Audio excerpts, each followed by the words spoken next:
बाहर भीतर राम है, नैनन का अभिराम, जित देखूं तित राम है, राम बिना नहीं ठाम। माता कौशल्या का मायका और श्री राम का ननिहाल पावन छत्तीसगढ़। यहाँ की नदियों में, पहाड़ों में, गुफाओं में, हर कण में बस राम ही राम। इन धामों को संवारने के लिए कांग्रेस सरकार ने राम वनगमन पथ के पड़ावों को विकसित करने का बीड़ा उठाया है, तो दूसरी ओर बीजेपी भी राम के सहारे चुनावी वैतरणी पार लगाना चाह रही है। राम नाम को लेकर मचे संग्राम के बीच IBC 24 का जनकारवा भी निकल पड़ा चुनावी माहौल की पड़ताल करने। IBC 24 अपने सफर की शुरुआत कर रहा है मनेंद्रगढ़ जिले के सीतामढ़ी हरचौका से, जहां प्रभु राम ने अपने वनवास के वक्त सबसे पहला कदम रखा था। ये जो इलाका है ये मवई नदी के किनारे स्थित है और यहाँ एक और मध्य प्रदेश और दूसरे ओर छत्तीसगढ़ की सीमा लगती है। छत्तीसगढ़ में प्रभु श्री राम का पहला प्रवेश इसी इलाके में हुआ था, जहां अब छत्तीसगढ़ सरकार इसे राम वनगमन पर्यटन प्रपथ के रूप में विकसित करने जा रही है। जी हां, चुनावी साल में IBC 24 वहां से गुजरेगा जहां जहां भगवान राम के पांव पड़े थे। सीतामढ़ी हरचौका से सुकमा जिले के रामाराम तक के सफर में न सिर्फ जनता की नब्ज टटोलेंगे, बल्कि हर बार की तरह सर्वे भी होगा जो बताएगा कि इस बार किसकी सरकार बनेगी। छत्तीसगढ़ में जहां पड़े श्री राम के पांव, उसी राह पर इस बार IBC 24 जन कारवां।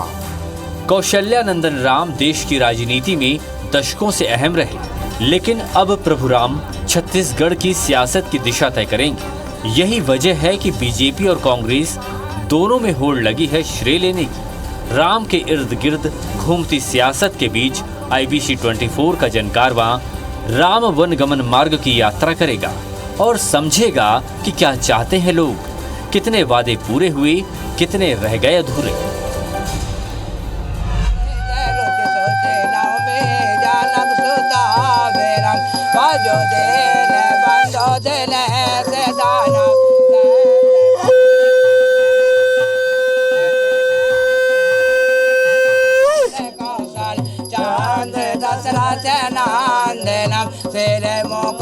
कुंडल तिलक चार उदार अंग विभूषणम आजान बुध सारे चापेदर संग्राम जीत खारे दूषणम इते बाजा से तुलसी दास शंकर शेष मुनि मन रंजनम।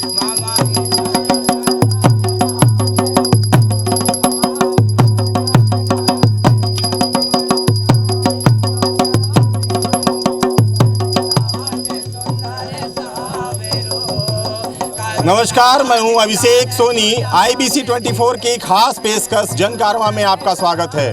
जन कारवां वो मंच जिसमें हम जिम्मेदारों से सवाल करते हैं, क्षेत्र की जो समस्याएं हैं उन पर बात करते हैं। और आज छत्तीसगढ़ में हमने शुरुआत की है, वो स्थान है जहां से छत्तीसगढ़ में भगवान श्री राम ने यहां पर प्रवेश किया था। मनेंद्रगढ़ जिले के उस स्थान पर है जहां प्रभु राम ने अपने वनवास के वक्त सबसे पहला कदम रखा था। यहीं से राम के दंड कारण में प्रवेश के साक्ष्य मिलते हैं। मर्यादा पुरुषोत्तम श्री राम छत्तीसगढ़ में यहाँ से प्रवेश करके बस्तर में सुकमा जिले के रामाराम तक का सैकड़ों मील का सफर तय करते हैं। कौशल्या नंदन राम देश की सियासत में दशकों से अहम तो रहे ही हैं, लेकिन छत्तीसगढ़ में ऐसा पहली बार होगा जब राम का नाम जपकर चुनावी नया पार लगाने की कोशिश होगी।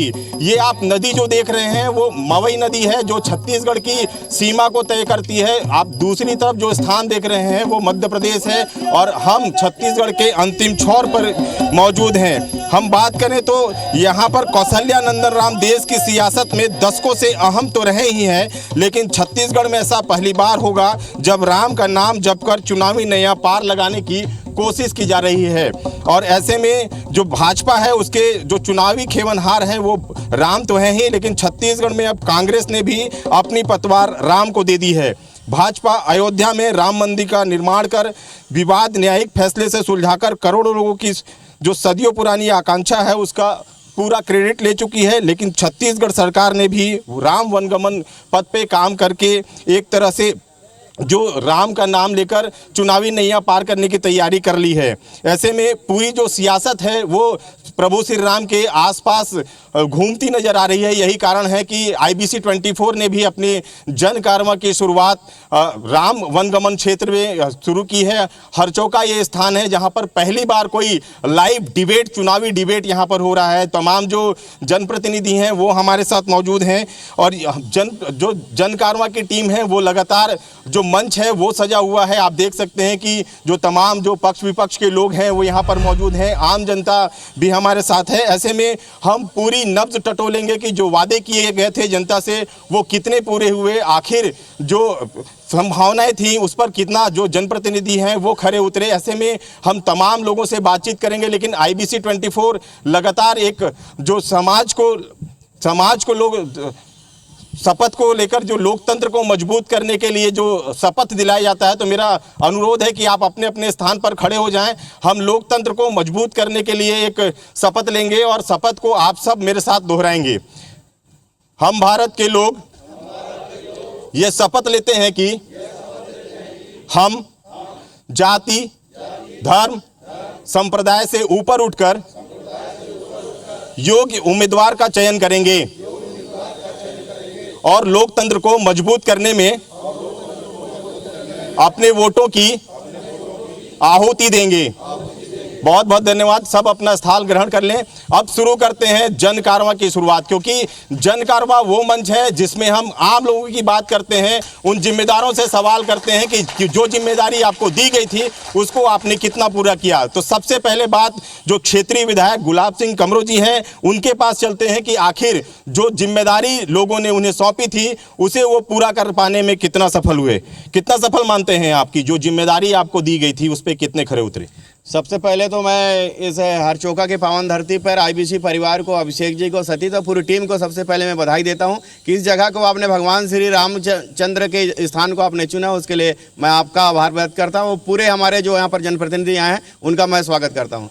आपका सवाल का मैं जिस तरह से छत्तीसगढ़ में भूपेश बघेल जी की सरकार बनने के बाद से छत्तीसगढ़ में जिस तरह से आपने देखा होगा जहां पर हम लोग बैठे हैं, आज देखेंगे पूरे देश में जो भाजपा की सरकार जब से बनी है, आप देखेंगे राम के नाम से वोट मांगते हैं, पर कभी भी भगवान राम के बताए रास्ते में भगवान जहां जहां पर आए थे, हरचौका ये पहला जगह है भगवान राम का आगमन हुआ था। पर 15 साल यहाँ पर भाजपा की सरकार थी, कोई भी पर्यटन के रूप में विकसित किया जा सकता था, लेकिन कुछ नहीं किए। लेकिन छत्तीसगढ़ में भूपेश बघेल जी की सरकार बनने के बाद से जिस तरह से आज देखेंगे यहाँ पर पर्यटन के रूप में जो विकसित हो रहा है 6 करोड़ की लागत से, देखिए आप भगवान श्री रामचंद्र की आपका मूर्ति लग चुका है, दिव्य लग चुके हैं, आपके आश्रम बन रहे हैं, बहुत सारे निर्माण काम चल रहे हैं। तो लगातार छत्तीसगढ़ में चाहे माता कौशल्या की बात करें, चाहे गांव गांव में गौठान की बात करें, सड़क की बात करें, पुल की बात करें, गांव गांव में हमारे 275 देवगुड़ी का निर्माण चल रहा है। इस तरह से छत्तीसगढ़ ने हमारी जो धार्मिक आस्था है उसको भी आगे बढ़ाने का काम किया है। आपने कहा कि बहुत सारे काम छत्तीसगढ़ सरकार ने किए हैं और आपने भी किए हैं, लेकिन जनता के पास भी चलते हैं,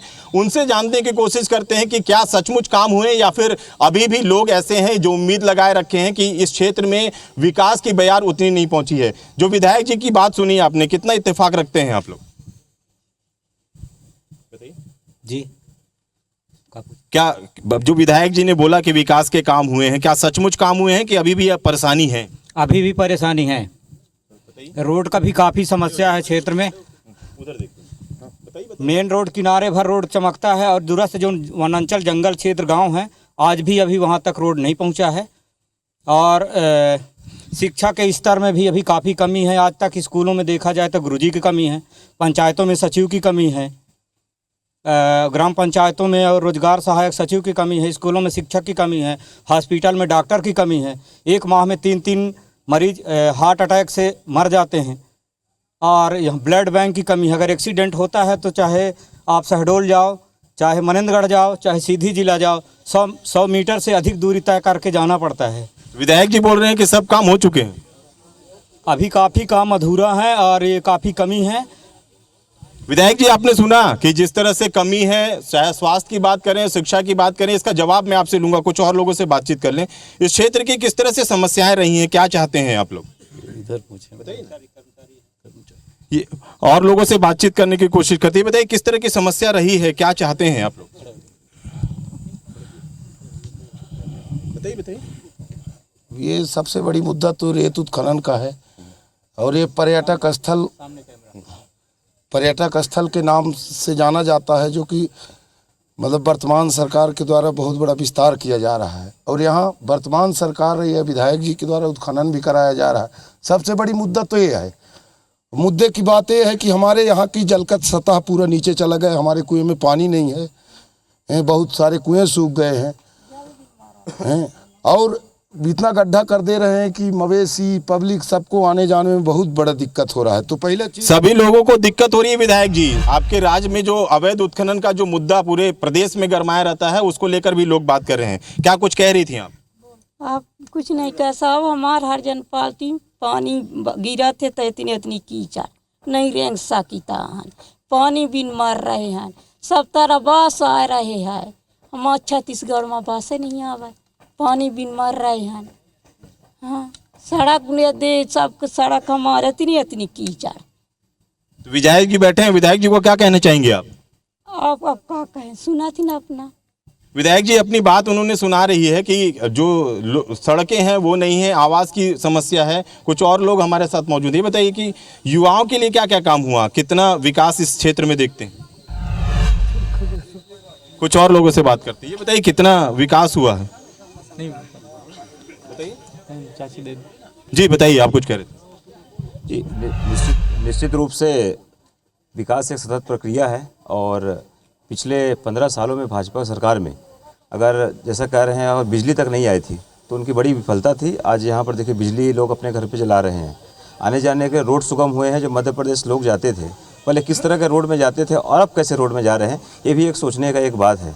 और जहाँ तक धार्मिक आस्था की बात है, 15 साल रहने के बाद भी इस जगह पे जहाँ प्रभु श्री राम के चरण पड़े उस जगह पे विकास के लिए उन्होंने कुछ नहीं किया। और अगर आज भूपेश बघेल जी की सरकार यहाँ पर आई है, माननीय विधायक जी जब यहाँ से विधायक चुने हैं, उसके बाद से हमारी आस्था को जिस तरह से इन्होंने समझा है और रामपथ गमन का जो मार्ग है हमारे पर्यटन विभाग के मार्फत से, और यहाँ हरचोका में जो राम जी का यहाँ पर जो भव्य मूर्ति आप देख रहे हैं, ये भी एक किसी तरह देखिए काम तो हुए हैं लेकिन अभी भी लोगों की उम्मीदें हैं वो अधूरी हैं। चाहे सड़क की बात करें, स्वास्थ्य की बात करें, शिक्षा की बात करें, अब भी लोगों का कहना है कि इस क्षेत्र में काम करने की जरूरत है। विधायक जी, आपने सुना कि न तो आवास मिल पा रहा है, न तो जो मुख्य सड़कें हैं वो तो बनी हैं, लेकिन अंदरूनी सड़कें अब भी अधूरी हैं। लगातार इन 4.5 साल में 2 साल कोरोना के बाद से भी आप देख लीजिए, उसका अवलोकन करा लीजिए। अगर देखना चाहते हैं तो मैं खुद भी दिखाना चाहूँगा 15 साल में किस तरह से था। अभी आप यहीं पर जाके देखेंगे, एक झांसा घाट है, बड़ी लोगों की मांग थी यहाँ पर बनास नदी में पुल बनाने की। इस बार अभी बजट में शामिल हुआ है, उसका DPR एस्टीमेट बन रहा है, वहाँ पर लोगों को बन जाएगा। जिस अस्पताल की बात कर रहे थे, यहाँ भाजपा की सरकार थी 15 साल में 100 वाहन नहीं था, एम्बुलेंस नहीं था, मितानिन बहन नहीं था, पोस्टमार्टम पेड़ नीचे होता था। आपको बताना चाहूँगा 15 साल के बाद से, कांग्रेस की सरकार बनने के बाद से इसी जनकपुर अस्पताल में 100 डिलीवरी से ज्यादा हो गए। दूसरा बताना चाहूंगा बिजली की बात। बिजली यहाँ पहले भाजपा की सरकार में मध्य प्रदेश से आता था, कांग्रेस की सरकार बनने के बाद से आपका छत्तीसगढ़ राज्य से आ रहा है। यही आपका माड़ी सराय में 33 4.5 करोड़ का बन रहा है। आपके ही इलाके में अवैध उत्खनन हो रहा है। जब आप विपक्ष में थे तो अवैध खनन का विरोध करते थे और आज उसी के समर्थन में नजर आ रहे हैं। बिल्कुल कहीं भी नहीं, कहीं भी अवैध कार्य अगर होता है तो लगातार हमारी सरकार कार्रवाई करती है। मैं आपको बताना चाहूँगा ये हरचोका जो है, दूसरा हमारा कोटोडा, दोनों का बाकायदे यहाँ पर टेंडर हुआ था। टेंडर के बाद इनको दोनों को लीज में दिया गया है और ग्राम पंचायत को रॉयल्टी मिल रहा है। इसके बाद भी अगर लगता है तो शिकायत मिलती है, तत्काल कार्रवाई होता है। अब जो है छत्तीसगढ़ की सरकार ने पेशा कानून लागू कर दिया। 15 साल में पेशा नियम नहीं बना पाए थे, अब सारे अधिकार ग्राम पंचायतों को दिला दिए। तो इसलिए काफी दिन से अब बंद है। अगर ग्राम पंचायत चाहेगी तो चालू होगा, नहीं चाहेगी तो रहते यहाँ पूछ लेते हैं। ये बताइए कि जब आप लोग चाहेंगे तभी होगा, नहीं तो नहीं होगा। क्या विधायक जी सही बोल रहे हैं? वो सही बोल रहे हैं, बिल्कुल सही बोल रहे हैं, क्योंकि पूरे अधिकार ग्राम पंचायत को दिया गया है और हमारे यहाँ क्षेत्र में विकास तो हुआ है, ये कहने वाले नहीं। देख लें, अगर नहीं हुआ है। अवैध उत्खनन का मुद्दे पे आप लोग भी मुखर रहे हैं, अवैध उत्खनन रुक गया? नहीं, रेत तो बंद होना चाहिए, रेत नहीं उठना चाहिए। रेत के उठने से क्या है, जलस्तर नीचे चला गया है, बात सत्य है। रेत का जो उत्खनन है वो लगातार जारी है और इस पर अब तक विराम नहीं लग सका है। महिलाएं हमारे साथ मौजूद हैं, उनके पास चलते हैं। जो छत्तीसगढ़ गवर्नमेंट थी उनका सबसे बड़ा मुद्दा था शराबबंदी। शराबबंदी हो गई? शराबबंदी हो रही है। सबसे बड़ी हम लोगों को महिलाओं के लिए ये गोधन न्याय योजना जो हम लोगों को मिला है, जिससे हमारी महिलाएं सशक्त हो रही हैं। और गोधन न्याय योजना गोठान बना हुआ था, अभी उसको एक एक तहसील में पायलट प्रोजेक्ट के तहत 2 रीपा बनाए हैं। रीपा में हम 10-10 समूह को बड़ी बड़ी मशीनें दी गई हैं, उसमें हमारी महिलाएं सशक्त हो रही हैं। इसके लिए हम विधायक जी का एवं माननीय मुख्यमंत्री जी का बहुत बहुत धन्यवाद करेंगे। ये बताइए और क्या मांगे हैं महिलाओं के तौर पे? सुरक्षा को लेकर, रोजगार को लेकर किस तरह की मांग है आप लोगों? मांगे हमारी जो है महिलाओं को मतलब कि कहना चाहिए कि बहुत सारी व्यवस्थाएं दी जानी चाहिए। और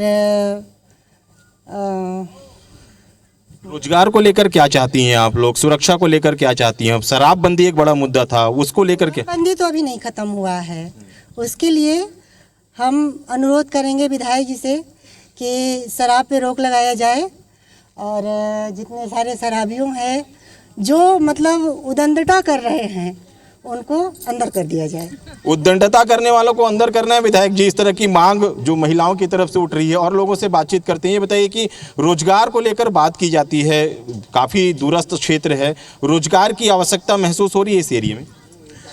पहले के मुकाबले में बहुत से रोज़गार यहाँ पर सृजन हुए हैं और ऐसी उम्मीद है कि जिस प्रकार अभी भर्तियां निकली हैं उससे यहाँ पे जो नवयुवक हैं वो बिल्कुल रोज़गार प्राप्त करेंगे। जो विशेष पिछड़े जनजाति को रोज़गार देने की बात थी, नौकरी देने की बात थी, बैगा समुदाय के बहुत से लोग हमारे यहाँ से नौकरी पाए हुए हैं और इसके लिए हम भूपेश बघेल जी और अपने क्षेत्र के विधायक जी का बहुत बहुत आभार व्यक्त करते हैं। देखिए, जिस तरह से रोजगार की आवश्यकता रही है, रोजगार के अवसर तो खुले हैं, लेकिन और भी लोगों की मांग है कि रोजगार के क्षेत्र में काम किया जाना चाहिए ताकि जो युवा हैं उन्हें रोजगार मिल सके। कुछ और लोग हैं हमारे, उनके पास चलते हैं। ये बताइए कि किस तरह से आप लोगों की मांग है, क्योंकि सुदूर वनांचल क्षेत्र है, क्या मांग है आप लोग? खड़े आज के क्षेत्र में जो बेरोजगारी का अवसर है उसको समय देखकर पूरा करना चाहिए और कुछ मांग नहीं। बाकी तो विधायक जी के द्वारा बहुत अच्छा कार्य किया जा रहा है। धन्यवाद। ये बताइए कि सुदूर वनांचल क्षेत्र है, क्या लगता है कि और किस तरह की ज़रूरतें हैं जिनको पूरी होनी चाहिए? शिक्षा के स्तर पर विशेष ध्यान देना चाहिए, स्वास्थ्य और सड़क विशेष। अभी जो विधायक जी ने बात कही कि लगातार वो काम कर रहे हैं, रोजगार दे रहे हैं, लगता है कि रोजगार मिल रहा है? रोजगार तो दे रहे हैं सर, लेकिन यहाँ काफ़ी संख्या में बेरोजगार पड़े हैं। आप ग्राम पंचायत की मामला चाहे देख लीजिए, जो 15वें वित्त का पैसा है वो जिला से अभिसरण कर दिया जाता है और ग्राम पंचायत का स्वतंत्र अधिकार से बेदखल किया जाता है, जबकि ग्राम पंचायत या ग्राम सभा के अनुसार होना चाहिए। और दूसरी बात यह है कि ग्राम पंचायत का जो 15 लाख रुपया का कार्य कराने का जो घोषणा किया गया है वो एक लालीपाप के रूप में रह गया है। एमसीबी जिले के अंदर ऐसा कोई ग्राम पंचायत ना हो जिसको 15 लाख का स्वीकृति आज तक किसी काम में मिला हो। अगर मिला भी है तो उसको विभाग के द्वारा कराया जा रहा है। ये देखिए, जो स्वीकृति मिलती है उसको विभाग के द्वारा किया जा रहा है, पंचायतों को कोई अवसर नहीं मिल रहा है। एक तरह से ये आरोप है सरकार पर कि जो पंचायत के अधिकार हैं वो छीन लिए गए हैं। कुछ और लोग हमारे साथ मौजूद हैं। क्या मांग है आप लोगों की इस क्षेत्र के हिसाब से? आप बताइए। तो ये देखिए, कुछ लोग हैं जो कुछ कहना नहीं चाह रहे हैं, लेकिन जो जवाब है वो विधायक से लेंगे। हम ये जानने की कोशिश करेंगे कि विधायक जी की आगे की क्या योजना है, क्योंकि सरकार जिस तरह से कहती है कि राम राज बनाने की तरफ सरकार बढ़ रही है, राम राज के लिए क्या क्या होना चाहिए और क्या सरकार ने कर लिया? सबसे पहले तो भगवान राम का जिस तरह से आप देखेंगे यहाँ पर मूर्ति बन गया है और लगातार जो हमारे धार्मिक स्थल हैं बड़े देखेंगे आप, भाजपा इसको सिर्फ राजनीति बना के रख दी है। लेकिन छत्तीसगढ़ के सरकार, हमारा मुख्यमंत्री भूपेश बघेल जी ने जिस तरह से पर्यटन के रूप में 9 जगह विकसित किए हैं, इसके साथ साथ ही हमारे भरतपुर विधानसभा में और 4 जगह ऐसे हैं जहाँ घाघरा है, कोटा डोल है, आपके रामगढ़ एरिया में है। तो हम लगातार इसे विकसित करने के में लगे हुए हैं कि छत्तीसगढ़ की सरकार ने कम समय में विकास किया। मैं माननीय मुख्यमंत्री जी का धन्यवाद देता हूँ। पूरा सरगुजा संभाग में पर्यटन के क्षेत्र में काम करने से, मूर्ति बनाने से क्या रामराज की परिकल्पना पूरी हो जाएगी? मैं आपको बताना चाहूंगा, जो हमारे सबसे पहले छत्तीसगढ़ का सरकार किसानों का कर्जा माफ किए, धान का समर्थन मूल्य दे रहे हैं, जिसका जमीन नहीं हम उसको भी दे रहे हैं, बेरोजगारी भत्ता दे रहे हैं, 25,000 की भर्ती निकली है, 44 नया ग्राम पंचायत बना दिए, नया जिला बना दिए, मेडिकल कॉलेज बना दिए। बहुत जल्दी कोशिश कर रहा हूँ कि चांग बखार में अपर कलेक्टर बनेगा। और इसके साथ साथ ही लगातार, जैसे भी एक सरपंच जी कह रहे हैं, लगातार कह रहे हैं कि आप चले जाइए से दूसरा रमदा, वहाँ भी पर्यटन के रूप में विकसित हो रहा है। तो लगातार यहाँ बैगा जनजाति बहुल क्षेत्र है। अभी तक इस भरतपुर विधानसभा में छत्तीसगढ़ का यह पहला विधानसभा है जहाँ सबसे ज्यादा जाति प्रमाण पत्र 24,000 बन के तैयार हुआ। ये विधायक जी तो कह रहे हैं हमने जो भाजपा के बड़े नेताओं को भी इस मंच पर आमंत्रित किया था, लेकिन शायद वो विधायक जी के सवालों के जवाब देने या फिर विधायक जी से जवाब लेने के लिए शायद सक्षम नहीं है, ऐसे में वो अनुपस्थित रहे। लेकिन मीडिया जो है वो विपक्ष की भूमिका में रहती है। हम अपनी विपक्ष की भूमिका निभाएंगे और हमारे जो यहाँ पर स्थानीय संवाददाता हैं उनसे बातचीत करते हैं और जानने की कोशिश करते हैं कि किस तरह से अब भी जो ये क्षेत्र है वो काफ़ी पिछड़ा माना जाता है। सतीश जी, जिस तरह से आपने बारीकी से देखा है, क्या लगता है कि जो विधायक जी कह रहे हैं सब सही है या फिर बहुत सारी चीज़ें अभी होनी बाकी हैं? देखिए अभिषेक, निश्चित तौर पे जिस तरह से यहाँ पे IBC 24 आज जन कारवां लेकर के आया है और ये पूरे भरतपुर ब्लॉक जिसे चांग बखार क्षेत्र कहते हैं, पहली बार किसी चैनल का यहाँ पे यह कार्यक्रम लाइव डिबेट हो रहा है। और जहाँ तक मैं बात करूँ भरतपुर सोनहत विधानसभा की, तो ये जो विधानसभा है एक बहुत बड़ा विधानसभा है। उसमें सोनहत ब्लॉक, भरतपुर ब्लॉक और मनेन्द्रगढ़ ब्लॉक इसमें शामिल हैं। 2 नगरीय निकाय हैं, लेदरी खोंगा पानी। और जहाँ तक विकास कार्यों की बात है तो विकास कई क्षेत्रों में जो विकास कार्य हुए हैं यहाँ पर। और जो बात मुद्दे की है, जैसे जिस नदी पर किनारे हम काम कर रहे हैं, रेत का मुद्दा है, मनेन्द्रगढ़ में शराब का मुद्दा है, चिरमिरी में कोयले का मुद्दा है, तो अलग अलग जो प्रमुख मुद्दे हैं वो भी सामने आते रहे हैं। लेकिन जो विकास कार्य है वो भी क्षेत्र में हुए हैं, लेकिन जो समस्याएं हैं वो भी हैं। जिस तरह से लोगों ने कहा कि नदी का जो है जल स्तर जो है कम हो रहा है, उसको लेकर लोगों ने चिंता जताई है। क्योंकि ये पहले जो भाजपा की सरकार थी उस समय भी उत्खनन यहाँ पे होता था और अभी भी ये मामले लगातार सामने आते हैं। भाजपा के शासनकाल में भी अवैध उत्खनन होता था और अब भी जारी है। कर्मचारी भी हमारे साथ मौजूद हैं। ये बताइए कि क्या मांगे हैं आप लोगों की, जो सरकार की तरफ से लगातार दावे किए जाते हैं कि सभी वर्ग को कुछ न कुछ दिया जा रहा है? सर, मैं सचिव संघ अध्यक्ष भरतपुर। हम लोगों की मांग है सर कि 2 वर्ष परीक्षावधि पश्चात शासकीकरण किया जाए। माननीय भूपेश बघेल जी आश्वासन भी दिए हैं कि अगले अनुपूरक बजट में जुलाई में हम आप लोगों की मांग पूरा करेंगे। भूपेश है तो भरोसा है। धन्यवाद। देखिए, जो कर्मचारी लोग हैं वो भी ये मांग कर रहे हैं कि जो सरकार ने जो अपनी घोषणाएं की थी उन्हें पूरी की जाए। कुछ और लोग जिंदाबाद के नारे भी लग रहे हैं, इनके पास चलते हैं। ये बताइए कि और इस क्षेत्र में किस तरह की समस्याएं हैं जिनका निराकरण होना चाहिए? देखिए, जहाँ तक समस्याओं की बात है तो मैं एक लाइन में बोलूँ कि विकास में यदि मुझे कोई ये बोले कि कितने अंक आप विधायक जी को देते हो या इनके कार्यकाल को देते हो, तो मैं 10 में से इनको 8 अंक अभी दे रहा हूं। और ये भी बता दूं कि इनके 2 अंक मैंने काटे नहीं हैं। वो 2 अंक के लिए भी 7 महीने का टाइम है। वो 2 अंक मैंने सिर्फ इसलिए रोके हैं कि जिस दिन जनकपुर में नगर पंचायत हो जाएगी, जिस दिन मनेन्द्रगढ़ से जनकपुर रोड की 8 में 10 अंक पा चुके हैं विधायक जी। ऐसे में कहा जा सकता है कि ये जो लोग हैं वो इनके कार्यों से संतुष्ट हैं। लेकिन अभी भी जिले की कई ऐसी समस्याएं हैं। जो चिरमिरी क्षेत्र है वो एक तरह से पलायन का दंश झेल रहा है क्योंकि नया जिला बना है। क्या योजना है सरकार की? माननीय मुख्यमंत्री, आपने देखा होगा, सुना होगा, आपके माध्यम से हम लोग सुनते हैं, भूपेश है तो भरोसा है। भरोसे की सरकार है। नया जिला बनने के बाद से जिस तरह से चिरमिरी में कोयला कम होने के बाद से लोग जो पलायन कर रहे हैं, हम लोग लगातार कोशिश कर रहे हैं कि यहाँ पर KVK का महाविद्यालय हो, यहाँ उद्यानिकी का महाविद्यालय हो। और जिस तरह से जो हम लोग गांव-गांव में जो गौठान खुला है, रीपा का जो प्रोजेक्ट लाए, तो हम लोग लगातार कोशिश कर रहे हैं। आने वाले दिन में हम नए जिले में हमारा मेडिकल कॉलेज जब स्थापित होगा तो हज़ारों का सेटअप होगा, तो निश्चित रूप से यहाँ के नौजवानों को लाभ मिलेगा। माननीय मुख्यमंत्री जी को मैं धन्यवाद देता हूँ आपके माध्यम से कि गांव के कोटवार का, गांव के पटेल का, आंगनबाड़ी कार्यकर्ताओं का, मितानिन का, सहायिकाओं का मानदेय बढ़ा है। सचिवों का कब तक बढ़ेगा विधायक जी? हम लोग इस बार जुलाई में अभी अनुपूरक बजट आने वाला है, तो मैं अभी नहीं कहूँगा, ये मुख्यमंत्री जी कहेंगे तो बेहतर होगा, पर आने वाला जो अभी हमारा जो सत्र होगा वो आपके अधिकारी कर्मचारियों के लिए बड़ी सौगात होगी। देखिए बड़ी सौगात होगी, ये विधायक जी का कहना है। कुछ और महिलाएं हमारे साथ मौजूद हैं, उनके पास चलते हैं और ये जानने की कोशिश करते हैं कि जो महिलाओं से वादा किया गया था, चाहे वो सुरक्षा का हो, रोजगार का हो, वो पूरा हो पाया क्या? ये बताइए कि महिलाओं की क्या मांग है, क्या चाहती हैं महिलाएं,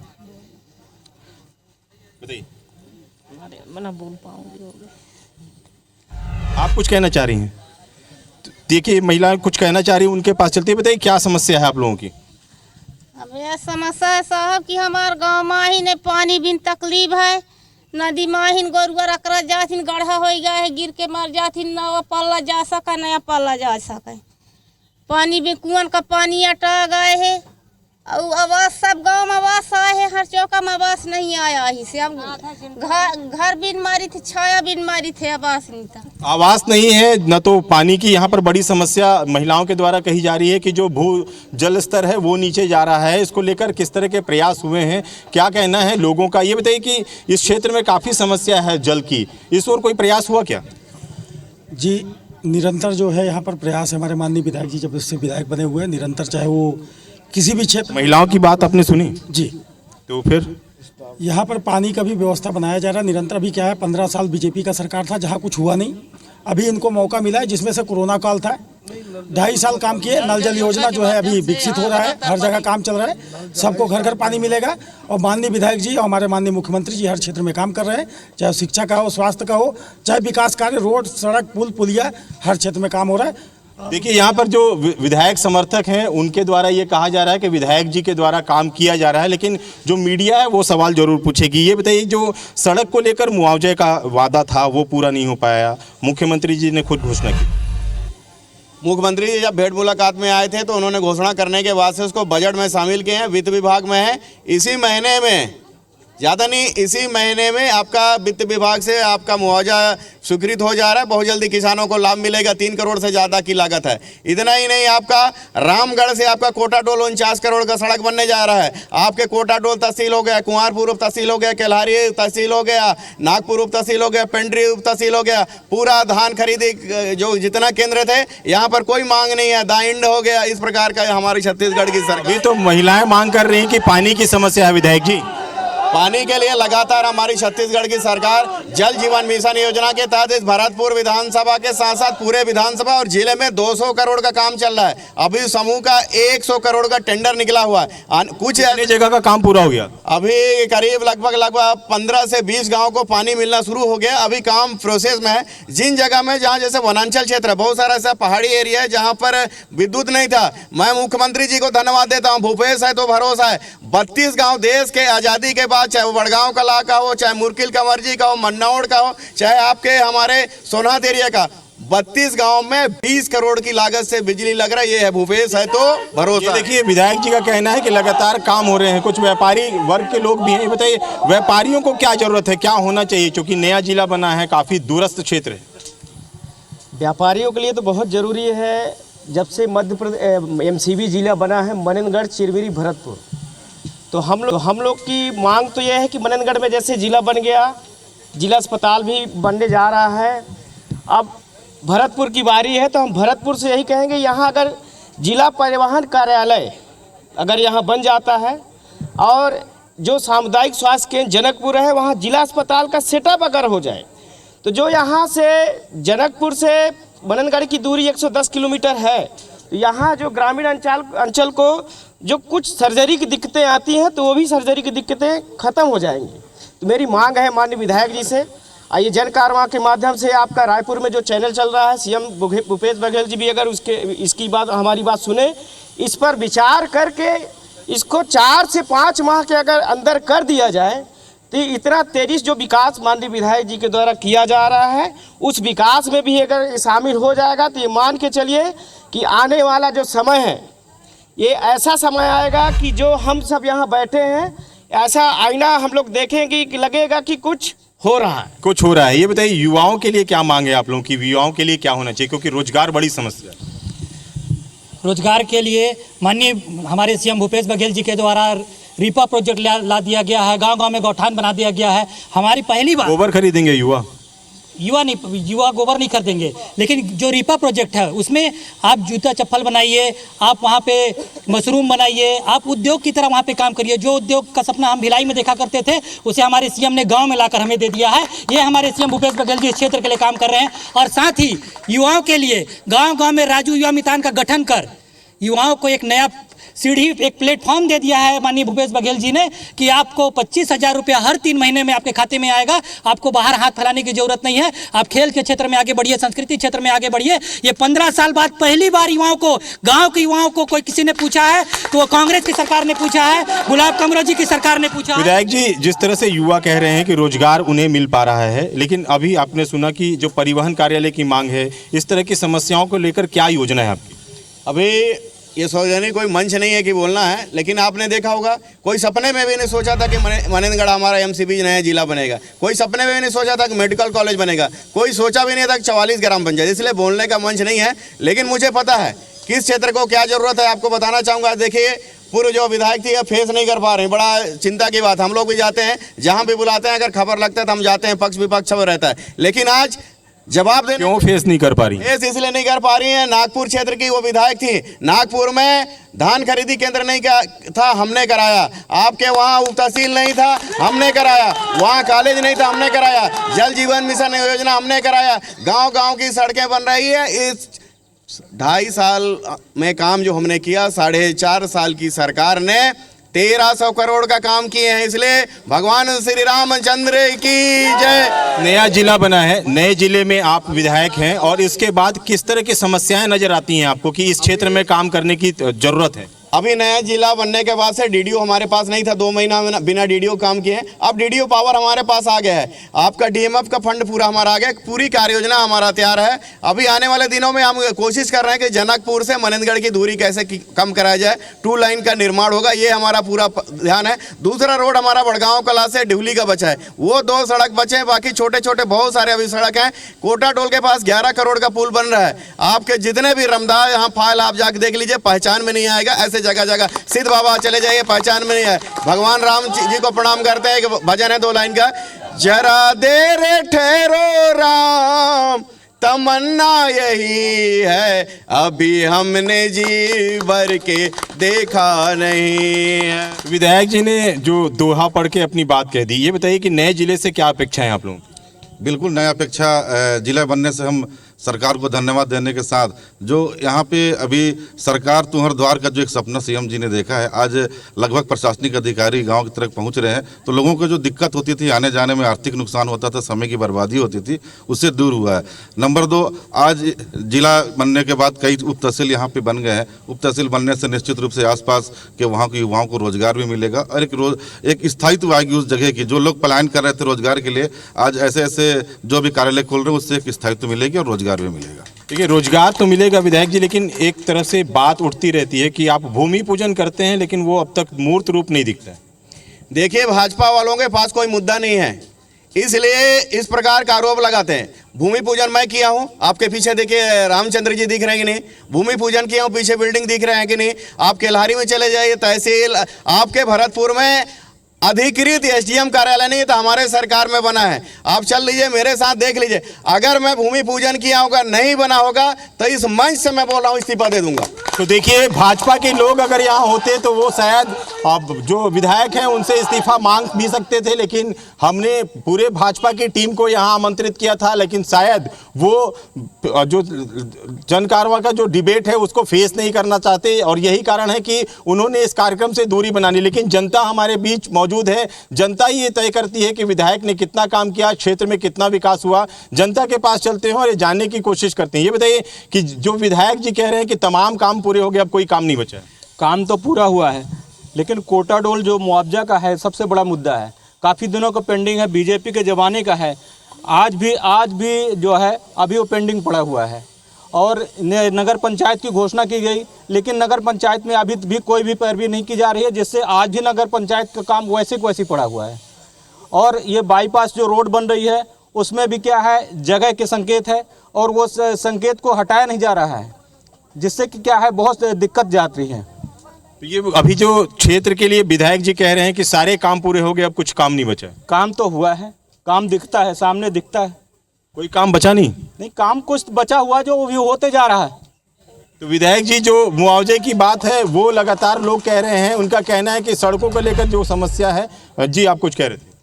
काम तो सारे पूरे हो चुके हैं, लेकिन यहाँ कई करोड़ों में डैम बने हैं। चाहे मेहंदौली का ले लीजिए, चाहे आप सिंघौर का ले लीजिए, चाहे यहाँ पंडरी वानिया का ले लीजिए, लेकिन किसान के खेतों में आज तक पानी नहीं जा रहा है। और आपकी ये मजदूर, ये ग्रामीण क्षेत्र है, ज़्यादातर मजदूरी पर आधारित रहते हैं। जब मजदूर की मजदूरी बढ़ाने की बात आती है तो कैबिनेट का इंतजार, बैठक का इंतजार करते हैं। मजदूरी बढ़ाने की बात आती है तो जो कैबिनेट का है वो इंतजार किया जाता है। ये बताइए, युवा भी हमारे साथ मौजूद हैं, ये बताइए क्या कहेंगे आप लोग? अब हम क्या कहें, सब विकास हो रहा है, अब क्या कहें? आपको कुछ कहना है? जी सही है। देखिए, जो युवा हैं शायद वो भी कांग्रेस से ही हैं और विधायक जी के समर्थन में हैं, इसलिए वो कुछ कह नहीं पा रहे हैं। आप समझ सकते हैं कि जिस तरह से लोग यहाँ पर हैं, भाजपा की अनुपस्थिति एक तरह से साफ देखी जा सकती है। यही कारण है कि जो सवाल है वो नहीं आ रहे हैं, लेकिन विधायक जी के पास भी विज़न है या नहीं, ये जानने की कोशिश करते हैं कि विधायक जी, जिस तरह से जो मुआवजे की बात आ रही है, सड़कों को लेकर जो समस्या हो रही है, उसको निराकरण करने के लिए क्या योजना है सरकार? अभी भी मैंने कहा था कि माननीय मुख्यमंत्री जी ने घोषणा किया, ये तो एक प्रकार से पाप है। बीजेपी की सरकार सड़क बना दी, बजट में एस्टीमेट में आपके मुआवजा का प्रावधान नहीं था, लेकिन हमारे मुख्यमंत्री भूपेश बघेल जी को मैं धन्यवाद दूंगा, भेंट मुलाकात में घोषणा किए, द्वितीय अनुपूरक बजट में जुड़ा और एस्टीमेट बन के तैयार हो गया। बहुत जल्दी मैं कोशिश कर रहा हूँ, आपके मंच में बोल रहा हूँ, किसी जून महीने में आपका सेंक्शन हो जाएगा, किसानों को मुआवजा मिलेगा। देखिए, किसानों को मुआवजे की बात कही जा रही है, कुछ और लोगों के बीच चलते हैं और ये जानने की कोशिश करते हैं कि और क्या इस क्षेत्र में होने चाहिए थे, या फिर जो सरकार की योजना है, जो राम राज की तरफ बढ़ने की बात सरकार कहती है, उस पर किस तरह का काम हुआ है। युवाओं के पास चलते हैं और ये बताइए कि किस तरह से आप देखते हैं भरतपुर सोनहत जो एरिया है, नया जिला बना है, क्या क्या संभावनाएं है, क्या क्या यहाँ पर ज़रूरतें हैं? देखिए, मैं पहले तो अपने क्षेत्र के जो विधायक हैं बहुत बहुत धन्यवाद दूंगा। जो 15 साल से यहाँ की जनता ने धोखा खाया था, उन्होंने मात्र 2 साल 3 साल के अंदर ही हमारे क्षेत्र के विधायक ने उसको पूरा किया। और मनेंगढ़, जनकपुर, चिमरी के रूप में हमें एक ज़िला दिया, और हम जिसे कभी नहीं सोचे थे वो हमें पूरा करके दिखाया। और इसके साथ ही जो मनेंगढ़ में मेडिकल कॉलेज की बात थी, उसे भी जिला बनने के चंद महीनों के बाद ही उन्हें पूरा किया। और रहा सवाल हमारे क्षेत्र के जो भूपेश बघेल सरकार ने, उन्होंने घोषणा की थी, मैं जैसे हमारी सरकार आएगी तो हमारे जो क्षेत्र के बेरोजगार युवक हैं उन्हें पढ़ाई के लिए पूरी व्यवस्था दी जाएगी, फॉर्म भरने के लिए निःशुल्क व्यवस्था दी जाएगी। आज जो भी छत्तीसगढ़ शासन के द्वारा रोजगार के लिए फॉर्म भरे जा रहे हैं, उन्हें निःशुल्क भरने की सुविधा। पूरे काम हो चुके हैं? जी, एकदम भरपूर कार्य हुए। देखिए, पूरे काम हो चुके हैं, विधायक जी की तरफ से ये सारे जो लोग हैं वो समर्थन कर रहे हैं, लेकिन और भी युवाओं के पास चलते हैं। ये बताइए क्या कहना आपका? सर, मैं ये कहना चाहता हूँ कि जो 15 साल में जो नहीं हुआ था ना, हमारे गुलाब भैया ने ये 2 साल में बहुत काम किया है। मैं बता रहा हूँ, युवाओं के लिए, हर चीज़ के लिए।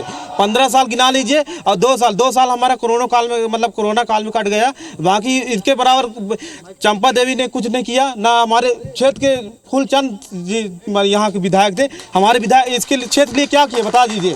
हर मतलब अभी एक बार और मौका मिल जाए, हमारे यहाँ कोई सड़क नहीं बचेगी, मतलब हमारे गुलाब भैया ना करके दिखाएं। देखिए, विधायक जी ने बहुत काम किया है, लेकिन जो विपक्ष के विधायक हैं उन्होंने कुछ नहीं किया। क्या कहना आपका? मेरा कहना ये है, मैं एक छोटा सा किसान हूँ और किसान की समस्या को इस सरकार ने समझा है। और एक और समस्या है कि गेहूं खरीदी यदि हो जाए तो हम किसान जी जाएंगे, और किसानों को समस्या ये सरकार समझ लेगी तो मैं इस मंच के सब सभा में कह सकता हूं कि कांग्रेस सरकार 100% सॉलिड आएगी, बहुत अच्छे से सघन किसान। गेहूं खरीदी की बात आई है कि गेहूं खरीदी नहीं हो पा रही है, क्योंकि ये जो इलाका है वो एमपी से लगा हुआ है। यहाँ पर काफ़ी मात्रा में जो है वो गेहूं की खरीदी होती है और लोगों से बातचीत करते हैं। ये बताइए कि जो इस तरह के किसानों की समस्या का समाधान की बात कही जा रही है, किसानों का समस्या का समाधान हो गया क्या? किसानों का समस्या का समाधान एक ठो और बहुत बड़ी समस्या है। जो गोधन न्याय योजना, सरकार का योजना तो अच्छा है, लेकिन जो वर्मी कंपोस्ट खाद है उस गुणवत्ता विहीन है। इतना ज़्यादा गुणवत्ता विहीन है कि उसको हम उपयोग करने पर कोई काम का ही नहीं रह जाता है, जिसको जबरन सरकार के द्वारा लदका जा रहा है। 1000 रुपया कुंटल, 2 रुपया किलो खरीदी किया जा रहा है। और सबसे ज़्यादा गुणवत्ता विहीन है, किसान उसमें टूटा जा रहा है कर्ज से के बोझ में। जो गोठानों में जो गोबर की खरीदी हो रही है, जो वर्मी कंपोस्ट बनाए जा रहे हैं, उसकी गुणवत्ता को लेकर सवाल उठ रहे हैं। विधायक जी से जानते हैं। विधायक जी, जिस तरह से सबसे महत्वाकांक्षी योजना जो गोधन न्याय योजना है, जो गोठान है, वहाँ पर जो वर्मी कंपोस्ट बन रहे हैं वो गुणवत्ता विहीन है। जहाँ अगर इस प्रकार की अगर शिकायत आती है तत्काल वहाँ पर अधिकारियों को निर्देश दिए जाते हैं। जैसे खड़गांव का पिछले बार आया था एक बार शिकायत, जांच कराया गया था। जांच में अगर लगता है कि अगर कोई उसमें दोषी है तो निश्चित रूप से कार्रवाई होगी। पर माननीय मुख्यमंत्री जी को मैं धन्यवाद दूंगा और भाजपा के नेताओं को, अजय चंद्राकर जी का आप ट्वीट एक समय देखे होंगे किस तरह से उपहास उड़ाया गया था। आज देखिए वही गोधन न्याय योजना आज लोगों का किस तरह से गौपालकों का जो आर्थिक रूप से इनका, जिस तरह से बापू जी ने कहा था कि भारत की आत्मा गाँव में बसती है, उसी तरह में छत्तीसगढ़ की सरकार ने किसान कैसे आर्थिक रूप से संपन्न हो सकें, चाहे वो धान के माध्यम से, चाहे आपके गौठान के माध्यम से, लगातार हमारी छत्तीसगढ़ की सरकार आर्थिक रूप से कैसे मजबूत हो सकें। पूरे देश का ये पहला राज्य है जहां गरीबी हमारा 0.7 है। गेहूं की खरीदी होगी हमारे छत्तीसगढ़ की सरकार। हम लोग पिछली बार जब विधायक दल का बैठक हुआ था, हम लोग विधायक लोग मांग किए थे कि हमारा चांग बखार हमारा हिस्सा है जहाँ पर ज़्यादातर यहाँ गेहूं की खेती होती है। तो भविष्य में माननीय मुख्यमंत्री जी से हम लोग निवेदन किए हैं कि यहाँ पर हमारा गेहूं का खरीदी हो। इसके साथ ही जो अभी बहुत सारी बातें आई थी नदी की बात, मोवाई नदी की बात, मैं कोशिश कर रहा हूँ भविष्य में मेरा कार्य योजना है कि इस मोवाई नदी में बहुत बड़ा स्टॉप डैम बनेगा ताकि यहाँ जो भगवान राम का जो आगमन हुआ है इसको और कितना सुंदर कर सकता है, तो रेत की समस्या खत्म। तो ये थे विधायक जी जिनका साफ तौर पर कहना था कि जो लगातार जो योजनाओं पर काम चल रहा है और एक तरह से जो सरकार है वो सभी बिंदुओं पर जो काम करने की तैयारी है। ऐसे में जन कारवां के मंच के जरिए हमने कोशिश की कि जो क्षेत्र की समस्याएं हैं, जो क्षेत्र की संभावनाएं हैं, उस पर बात की जा सके। सबसे खास बात ये रही कि जो विपक्ष के जो बड़े नेता थे वो यहाँ पर मौजूद नहीं हो सके। ऐसे में जो विधायक जी के जो सवाल थे, जो विधायक जी की बातें थी, उनका कोई जवाब जो पलटवार है वो नहीं हो पाया। ऐसे में IBC 24 की जन कारवां की टीम फिर दूसरे जिले पहुंचेगी और जानने की कोशिश करेगी कि क्या है इस क्षेत्र की समस्याएं। तब तक के लिए नमस्कार, धन्यवाद।